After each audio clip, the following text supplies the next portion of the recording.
मित्रांनो, मी अंकुश सोनवणे आणि स्वागत आहे तुमचं सोनवणे गोट फार्म मध्ये। तर मित्रांनो, बघू शकता आपण शेळ्या वरायला आलो इकडं आणि शेळ्या एकदम टमाटे खाऊ राहिल्या। हा टमाट्याचा प्लॉट होता आणि टमाटे पुरे उलगले, भाव नसल्यामुळे शेतकऱ्यांना सोडून दिलेले। शेळ्या मस्त एकदम टमाट्याच्या प्लॉट मध्ये चरू राहिल्या, टमाटे खात आहे। काही गवत पण आहे मित्रांनो, खाली गवत पण आहे व्यवस्थितपणे। शेळ्या फिरस्ती असल्यामुळे आपल्या शेळ्यांना भरपूर असा चारा भेटत असतो मित्रांनो, आणि वेगवेगळा चारा त्यांना भेटत असतो। एक चाऱ्यावर ते राहत नाही, जसे की आपल्या बंदिस्त फार्म मध्ये 2-3 चाऱ्याचे ऑप्शन असतात त्या शेळ्यांना। तर मित्रांनो, असं जे बी बंदिस्त करतात ते बी चांगलंच असतं, पण थोडे असं बाहेर 1-2 तास किंवा 1.5-2 तास अशा शेळ्या बाहेर फिरल्या पाहिजे। आणि शेळी ही जात जनावरांसारखी नसते, जसे गायी आपल्या खुट्यावर सगळं अन्न खात असतात। त्यांना गायींना कसं एकच चारा, असं नेपियर, मकाचा घास, असं हे 2-3 चाऱ्यांचे नियोजन असतं, त्यामुळे शेळ्यांना ते चालत नाही मित्रांनो। शेळी ही 52 प्रकारचं वनस्पती खाणारी प्राणी मित्रांनो। त्यांना रानात चारल्यास तर एकदम व्यवस्थित त्यांची वाढ होत असते, ग्रोथ चांगली असते।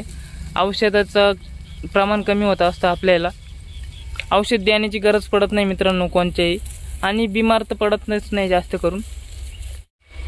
मित्रांनो, शेळ्याला असं फिरस्ती मध्ये वेगवेगळ्या प्रकारचे त्यांना चारे भेटत असते, त्यामुळे जे त्यांना खजिने, जे विटॅमिन्स, मिनरल ते पाहिजे असतात ते सगळे त्यांना हे रानच्या चाऱ्यावर भेटून जात असतं, आणि ग्रोथ चांगली होत असते मित्रांनो शेळ्यांची। तर त्यामुळे शेळ्या 1-2 तास बाहेर फिरस्ती केल्याच पाहिजे मित्रांनो। थोडं पाय मोकळे तरी करून आणले पाहिजे शेळ्यांचे, जेणेकरून शेळ्या टवटवीत राहतात। एका ठिकाणी राहून त्या कसे गुदमरल्यावाने राहत असतात, त्यामुळं थोडे फिरस्ती केल्याचं एक पॉइंट असा राहतो की शेळ्या मन मोकळं होऊन जातं शेळ्यांचं, थोडं बाहेर फिरून आले ट्रेस कमी होत असतो। तर तुम्ही बी असं केलं पाहिजे मित्रांनो। एकदम बघू शकतात शेळ्या कशा खात आहे मित्रांनो आपल्या।